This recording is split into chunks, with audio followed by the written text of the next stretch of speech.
Hello, everybody. This is Steve Olson with WSO. It is Friday, July 8th. This will be airing on July 9th, however, but I'm sitting here with my good friend Marshall Masters. Hi, Marshall. Hey, Steve. It's a pleasure to be back. It is always nice to have you, sir. And the reason I wanted to bring Marshall on today, everybody, is, and this is by my request that Marshall is coming today. It turns out that Marshall has been working on a book for the last several months, and the book is called Surviving the Planet X Tribulation, a faith-based leadership guide. And the reason I wanted Marshall to come on as soon as he was ready to talk about this work was because this is the biggest question I'm getting from the WSO community. I think we're getting past the awareness phase with a good 30,000 of my audience, maybe 40,000 of my audience, Marshall. And the requests that are coming in with good pictures, with good observations has been, what are we going to do, man? What are we going to do? It's time to prepare. So I think I have a huge audience that is just starving for this type of information. And that's why I brought you on today, Marshall. Well, thank you, Steve. And my audience is the same way. You know, they're looking up at the sky. They're seeing everything that's going on. This is no longer an armchair conversation. This is getting up close and personal. And people are really starting to think, what am I going to do? And for many years, I've been working with people who have followed the old traditional me and mine approach to planning and preparation. They will just build a bunker, which is going to be enough for them and a few friends. And that's the strategy that they take at it. And it varies with their amount of income as to how successful they'll be in creating something viable. But I've always found that structure, or that strategy, if you will, to be counterproductive, because it is based on a Cold War shelter mentality.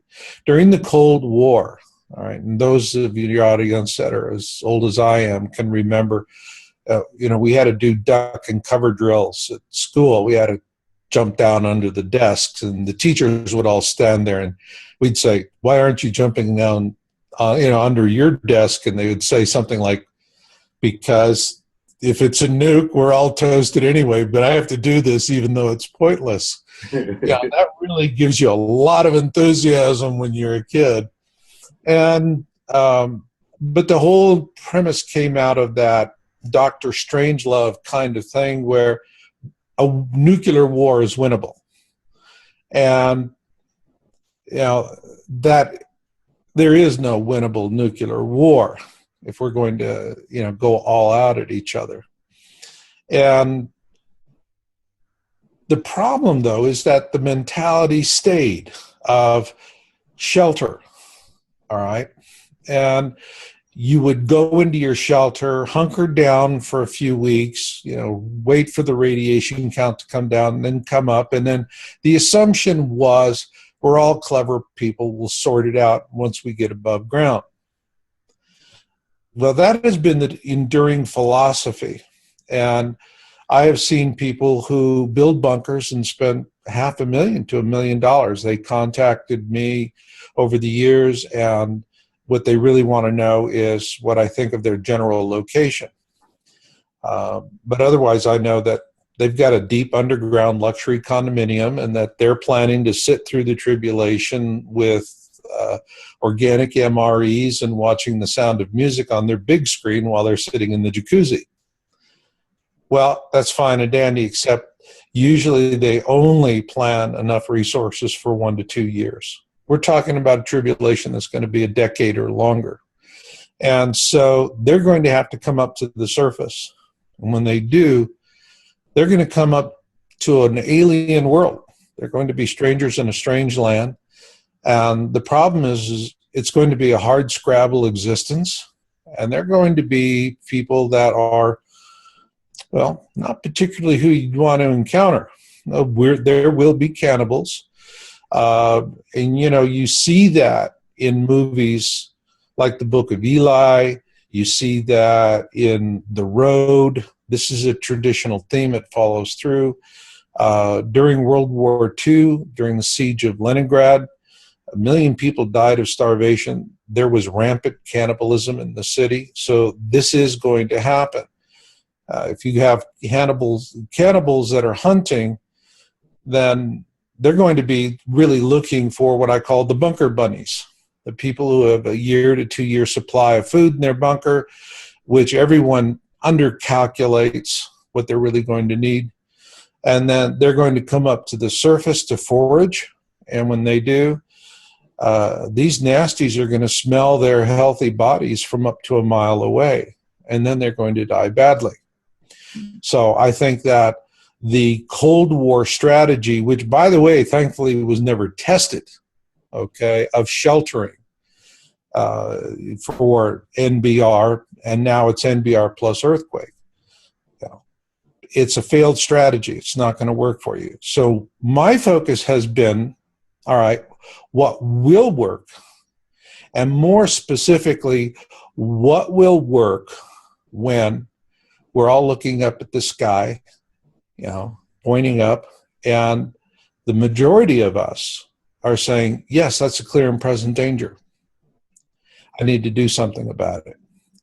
And in my research, and this has actually been about 2 years of solid work on this to bring out this book, is that it is my belief that we are approaching what I call the last window of opportunity for creating a rapid deployment community.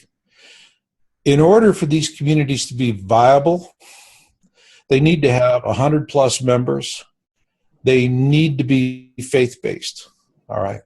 And they also need to have a strategy of working with neighbors, not defending against neighbors. This is one of the things that I see with a lot of the planning, and it's like these idiots that, you know, they go into communities up in the north and they get their used deuce and a halves and their fatigues and their AR-15s, and they're secretive and they're moving their stuff in at night so the locals don't see it. You know, the locals are not stupid. They know what's going on. They don't want any part of these people because they're aggressive. They're going to be violent. My strategy is that you not only create a faith-based rapid deployment community of 100 or more people, but you do it to a noble purpose. You must become a center of hope. And to do that, there are 3 things that are important. 1, you must share self-sufficiency knowledge with others. 2, you must have a message of hope for the future. And 3, everyone needs to know they are not alone. Those are the 3 most important things. Now, when you create a community, you're going to have satellite communities around you. What you want is for these people to be your friends. You want to bond with them. And that way you have defense alliances. This is really going to be essential during the first few years of the tribulation. Now, after the pole shift, the warlords and the zombies, or, well, the biters, as I call them, the ones that'll be afflicted with rabies, and they're going to be very, very dangerous. They're going to be a real problem.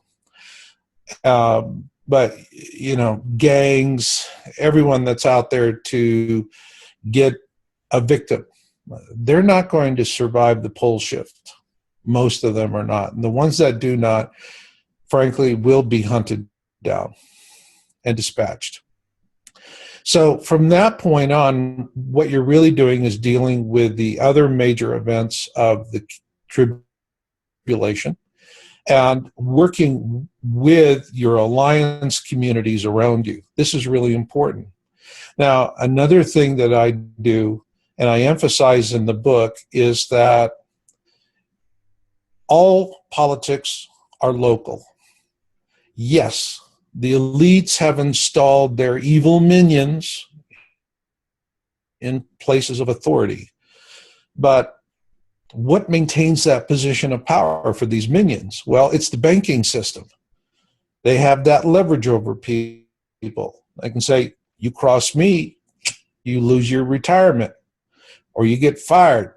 and then you can go join the exciting world of fast food to support your family. So this is the leverage that they have. But Steve, once the guacamole hits the fan and the banking system collapses, and it will, then the leverage that these evil minions have is gone. And at that point, they're going to become pariahs. So my emphasis is that you work on a local level with local government. So let's say you move your community within a few miles of a town with about 10,000 people in it. And that's really, as a rule of thumb, you want to be as far away as possible from large cities, because the folks are going to come pouring out of those cities like locusts, and they're not going to have an enlightened conversation with you about sharing your food. They're just going to take it. And if you're lucky, you get to live through the experience.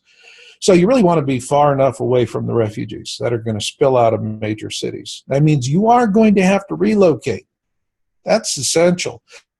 And that is one of the hardest things for people to do, but I'll talk about that later. But once you're there, then it's working. So let's say you're going to go out, and as a good rule of thumb, what I say is that if you got 100 people in your community, get a 100-acre parcel of land, 1 acre per person. More is better. More is always better. So once you've done that, what do? Do you go out there like these yutzes in the middle of the night with their deuce and a halves and their fatigues and AR-15s, and they think they're clever because they're hiding everything from everybody and not really doing that? No. You become part of the solution. You see, during the tribulation, what I say in the book is that there's only 3 things you can become: a victim, a bad guy, or a part of the solution. So as a part of the solution, what do? Well, there are volunteer groups that are usually maintained at a county level. These are disaster relief groups. And my wife, Jennifer, and I are both involved in 2 programs that are very popular throughout the country. One is CERT, and the other is ARES. Some of your listeners may recognize those. CERT is Community Emergency Response Teams. This program is through FEMA, and it's largely on the western side of the country where we have the fault lines. And the CERT volunteers are the ones who are trained to be on the spot in the neighborhoods where they live usually. And they'll be the ones looking for survivors, marking people for triage so that they can, the ones that are ambulatory and can be held while the emergency cases are quickly transported. So what they're really doing is front-ending the triage process for the paramedics and firefighters. So this is a really terrific institution. And you get involved at the county level. If you're doing that, yes, it's under the auspices of FEMA. But again, remember, all politics is local. So if you move to a new area and you and several of the people that are in your community walk into a sheriff's office and say, here, we're certified on CERT. We've taken all our training. Here's our course certifications. Here's the things we've done. Wow. They're going to welcome you. Even if they don't have the CERT program in their county, they'll probably have some kind of sheriff's auxiliary. And the sheriff's auxiliary is something that will be doing the very same thing, getting out there and helping people in an emergency. In other words, you're part of the solution. Yeah. So this is exactly what we espouse at WSO as well, Marshall, in our groups that we're starting. Is we started right off with saying we're not going to be an enemy to anybody, especially don't be an enemy to local government. They are going to be part of the solution.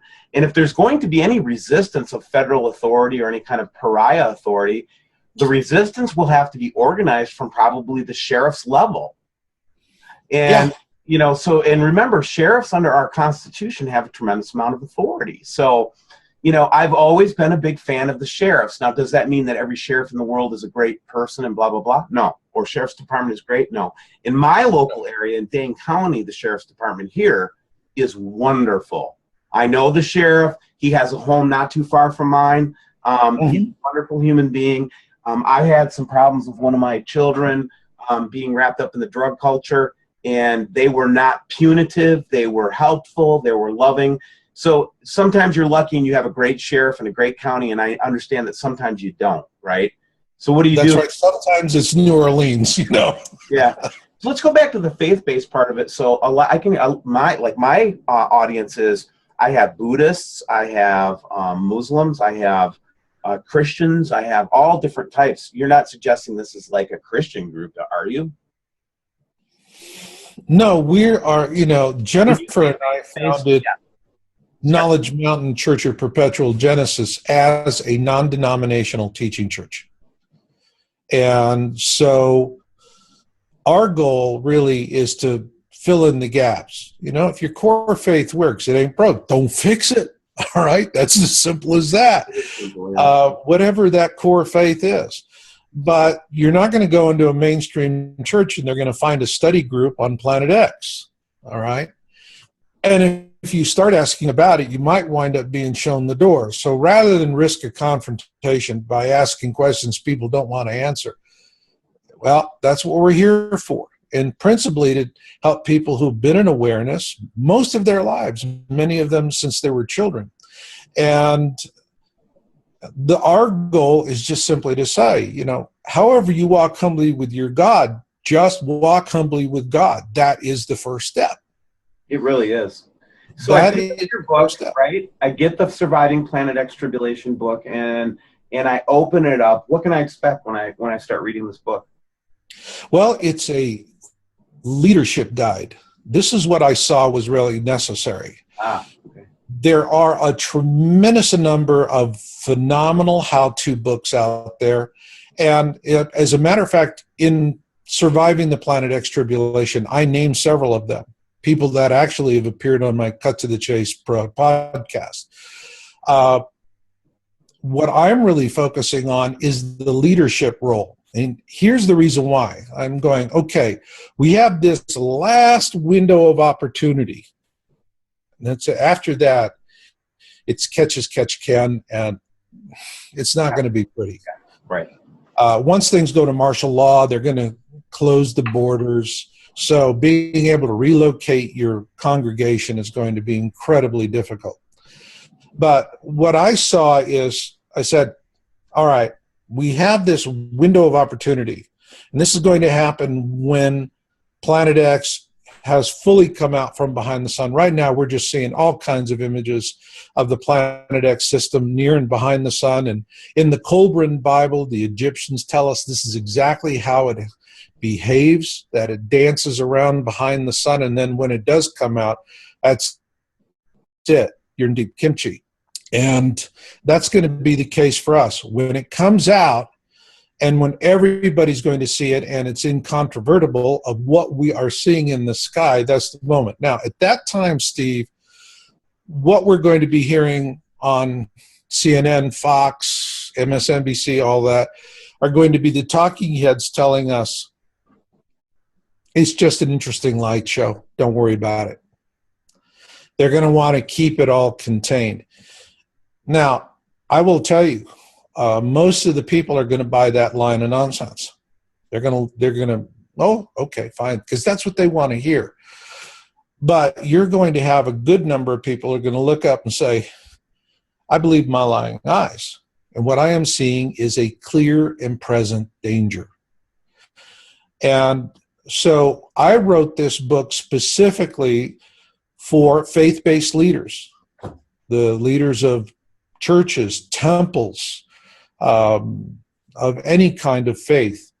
And the reason why I wrote this book specifically to that audience is that these are, in my opinion, the most capable and best placed leaders to get a survival village of 100 people or more organized, relocated, in place, and so that they can get through it. And so the whole premise of the book is built around talking to a leader. Why do I believe faith-based organizations are going to have the best chances of doing this? Well, first off, Look, everything's political. Everything is political. Same thing with an FBO. But in a faith-based organization, you are going to have a chain of command. This is absolutely essential. I have, over the years, and I've been doing this, Steve, since 1999, and I've been writing on Planet X since 2002. I have seen a lot of secular survival communities come together, and they have the money for the guns, the beans, the bullets, the bunkers, all of that, and yet they implode and fail. And in virtually every case, it is because of a leadership crisis that fractures the community and everybody heads in their own direction. That's typically why they fail. So a faith-based organization is going to have that cohesion and already an accepted leadership in place. That's a huge, huge, huge advantage. Well, actually, it's the second huge advantage. The first huge advantage is a faith-based organization is going to go with God. That's the first big thing. If you go science only, it's going to lead you to a dark place. You're only going to get through this unless you just have a relationship with Creator. And I'm becoming more and more convinced that this. So this is what WSO is about, and I believe this Martial Masters in WSO is all about. Is really we're connected to something, and we don't come across each other's paths by accident. We find it almost feels like there's a kind of divine providence going on. But aside from all of that, the bottom line is I really don't believe you can psychologically make it through something like this unless you have a strong community and strong faith.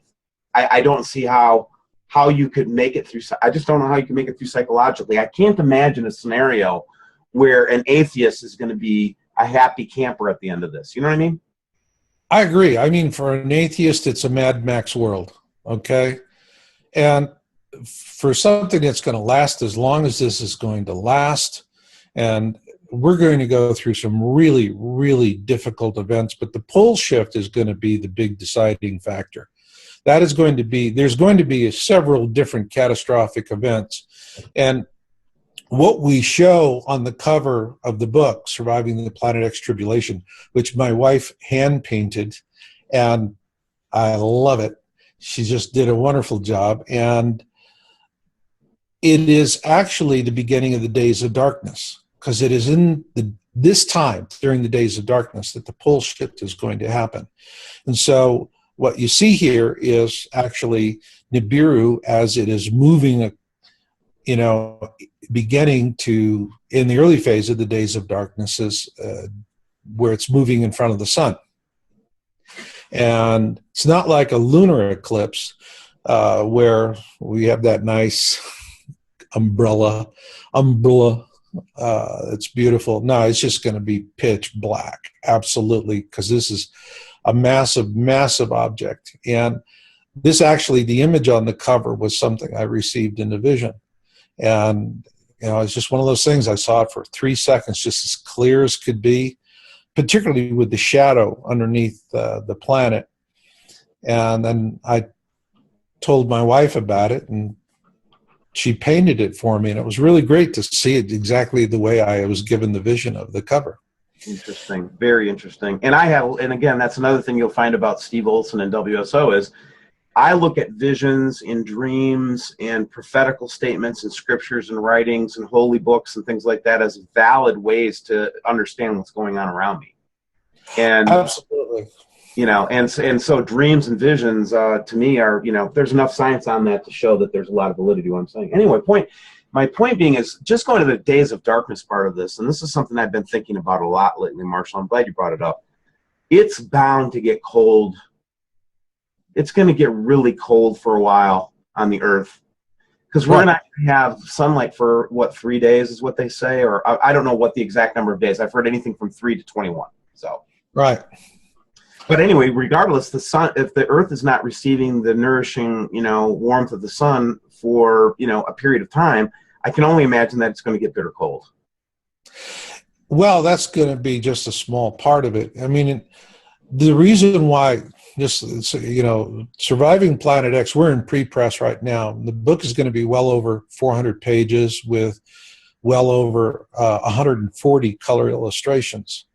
And what I do with those color illustrations is I'm actually showing people how it moves through the sky, how it's going to interact with the earth, because if you know what's coming, you can prepare for it. That is the important thing. And preparing for it is there's some very simple things. I explain how to create what I call rapid deployment structures, which are going to be far more survivable than a lot of the things I'm seeing people doing now. It'll be the type of thing the community can pull together very quickly. And it will give them the protection that'll be necessary through the pole shift and also through all of the other events, including the heavy meteor showers that we're going to have. So the big thing, however, during the pole shift is, and as I illustrate in the book, because the Planet X system is coming through, it's going to get a lithosphere lock on our planet from multiple objects. And that's the problem. And so it's going to stop our planet from spinning in reverse direction as it picks back up again.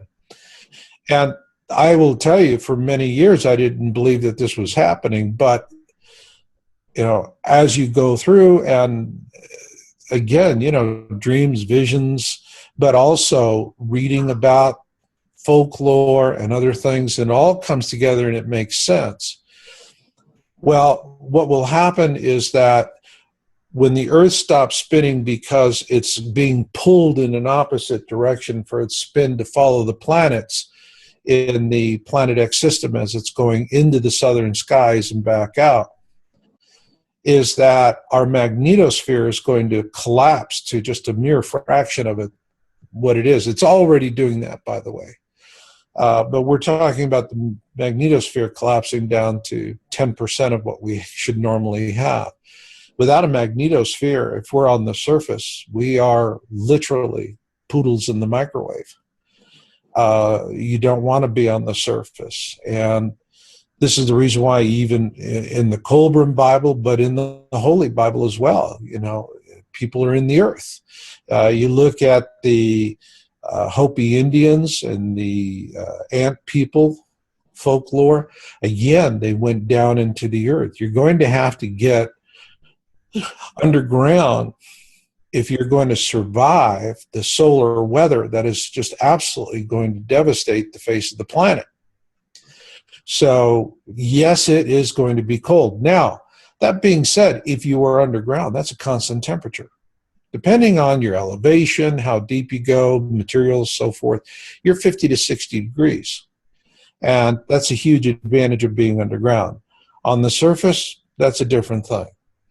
Once the pole shift is finished, then the next major event that's going to catch people, you know, it's going to catch them by surprise. And the funny thing here is, have you ever read Mother Shipton? No, but I've had several conversations about it. Yeah. And one of the things that she says is that this is going to pass, and everybody's going to go, yippee, yippee, it's passed. And she's going to go, we're all going to get lazy, we're all going to get stupid, and then it's going to come right around again and crack its tail on the earth.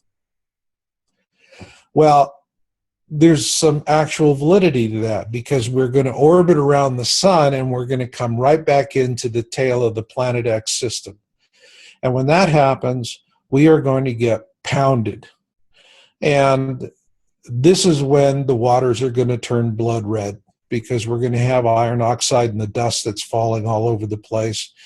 And this is going to be a terrible time for the people who survive the pole shift in the days of darkness, because many of them are just not going to expect it. They're not going to think that it will come. And it is going to devastate all of their above ground shelters.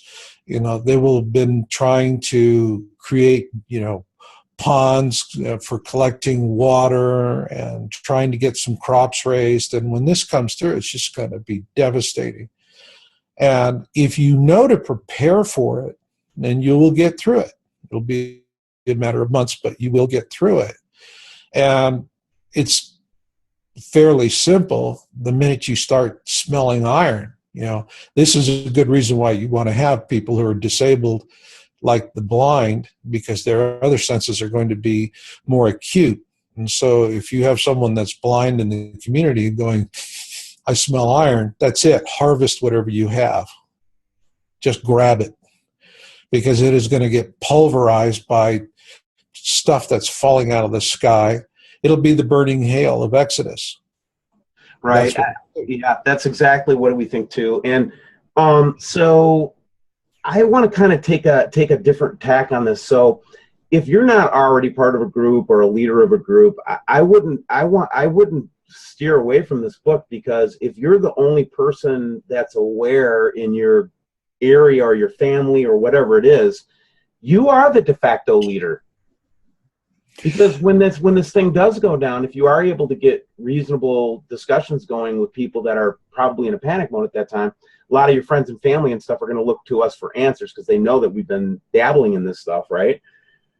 Well, that's exactly you are a lead goal right now. You're going to have to bring them over to. You have to come to the community. You're going to have to participate with us. This is going to be, you're going to have to be ready to lead, even though you might not have a flock right now. That's what I'm saying.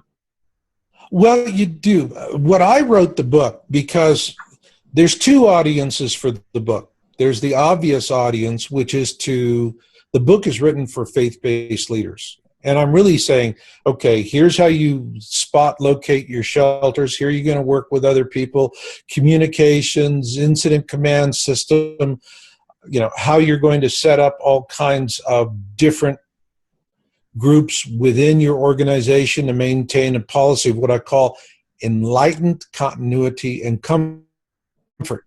All right, that is absolutely important. There has to be enlightened continuity and comfort. People got to get up every day, know what they're doing, and there's got to be some comfort in their life. All right, I feel sorry for the people that are going to be sitting out in the tribulation in these pipe shelters, because, boy, that sure is inexpensive. But these things in reality are about as comfortable as a World War II submarine. And folks are going to go stir crazy. It's going to be horrific. I wouldn't want to be in those things. Not on the long haul. If you got to sit out something for a few days, it's one thing. But my God, spend months or a few years in one of these corrugated pipe shelters, you're just going to go crazy.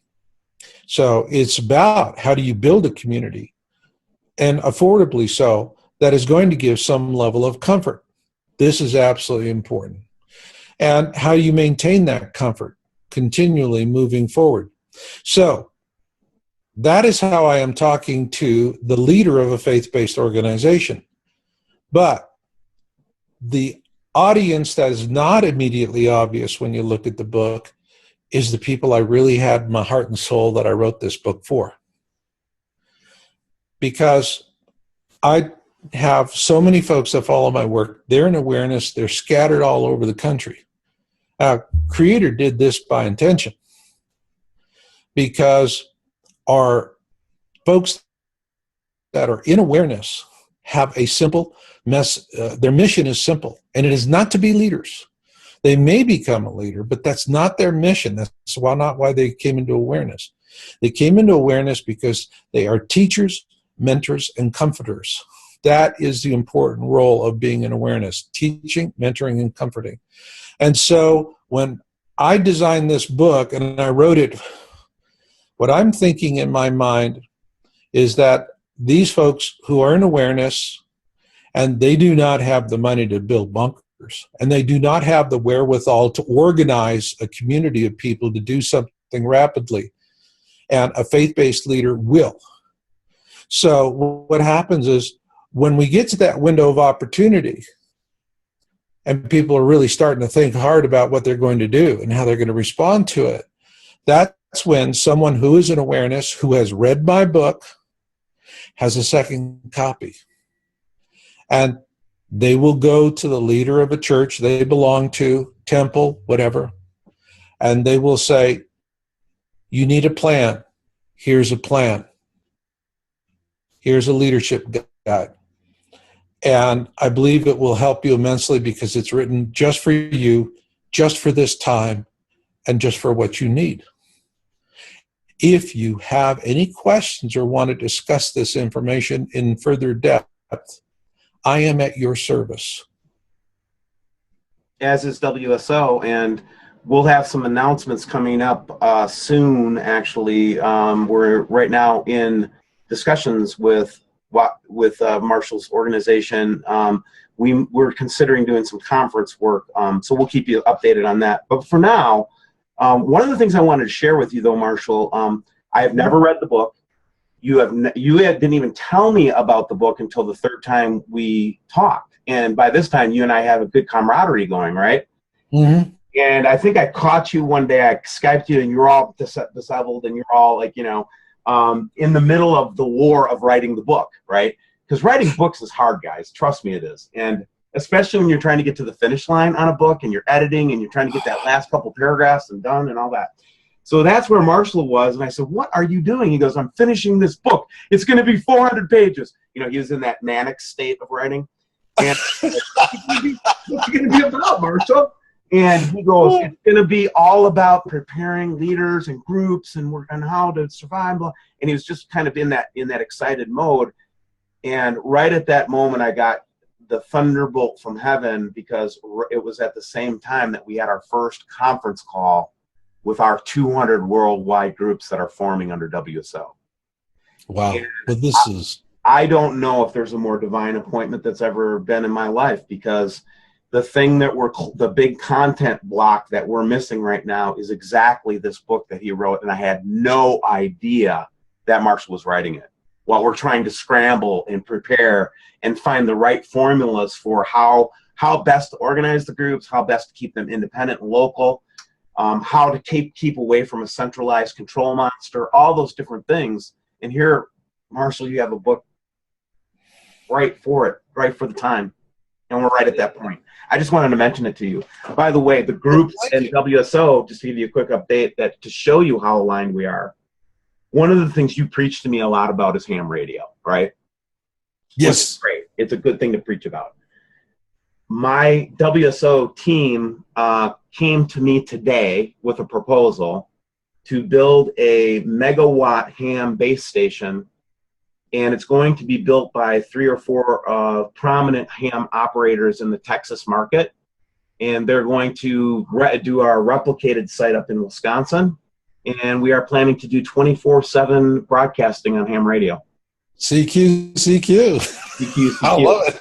Oh, well, I didn't mean to surprise you with this, Marshall, but we're going to need a lot of your content going forward. I think that is absolutely fabulous. Jennifer and I are in ARES, Amateur Emergency Radio Service, which is under ARRL.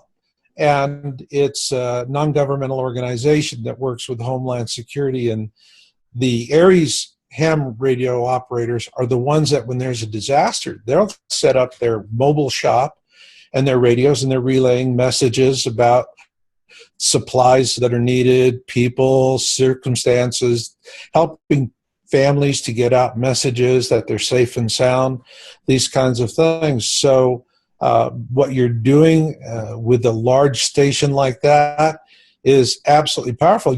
I can share with you something that's in the book that the hams will probably like quite a bit.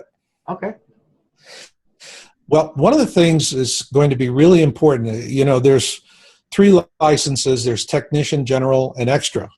And technician is, if you're going to have a little handheld, handy-talkie as we call them, using local repeaters, technician license is great. Gives you everything you could ever want, including you could talk to the International Space Station.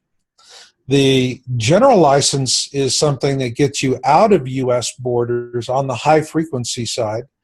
And this is where you really can do what we call long-haul communications. Jennifer and I both have our general license. Someone with an extra by the way, is if somebody comes into your organization, they say, I have an extra license, it's not bragging rights. You want to say, oh, please come this way. Let's have some coffee. Let's talk. Because in order to get your extra license, there's a lot of deep technical stuff, particularly on how to build antennas.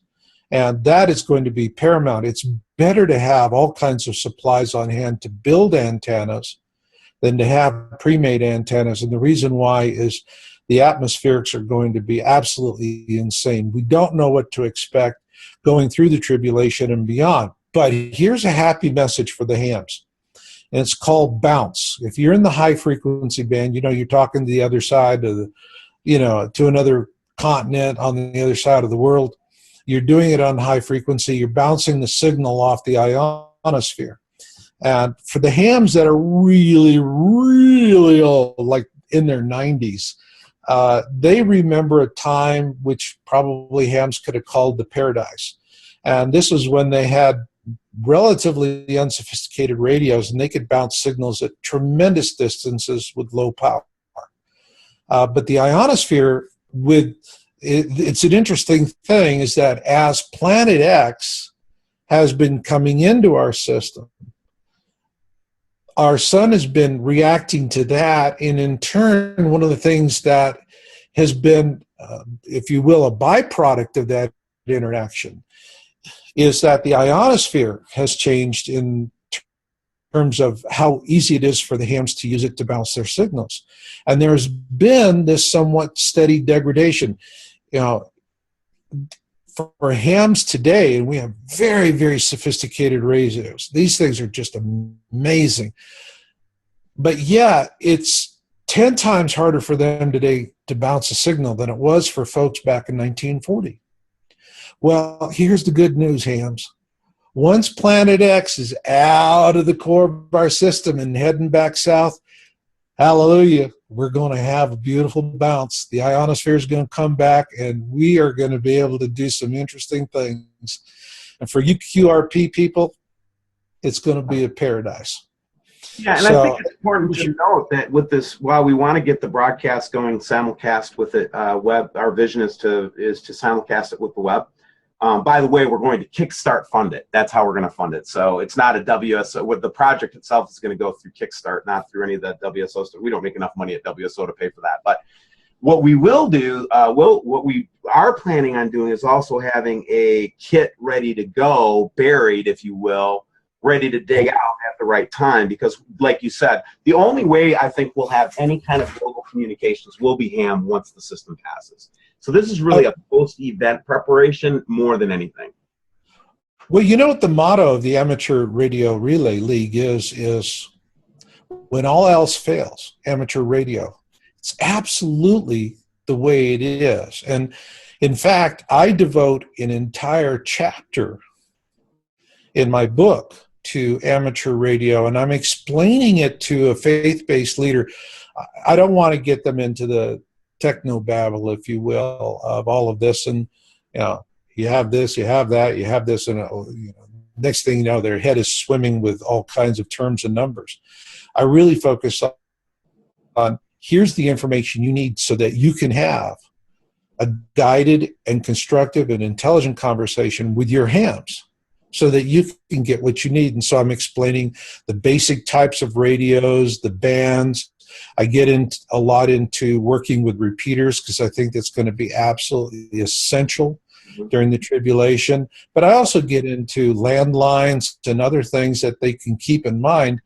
But for me, communications is absolutely essential. So, I mean, there is one substantial chapter with a lot of illustrations just on radio alone.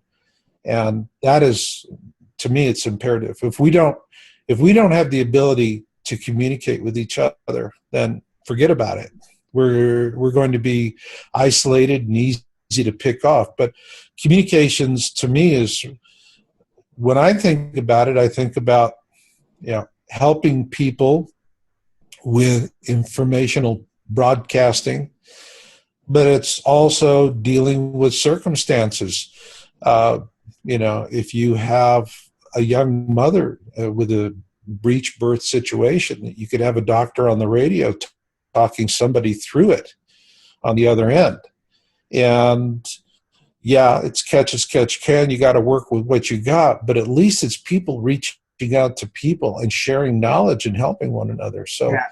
It occurs to me about this radio thing, and then we'll wrap up. But the thing that occurs to me with the ham radio thing, it's like I have in my heart water, number one, or shelter, number one, water, number two, food, number three, communications, number four, armaments, number five.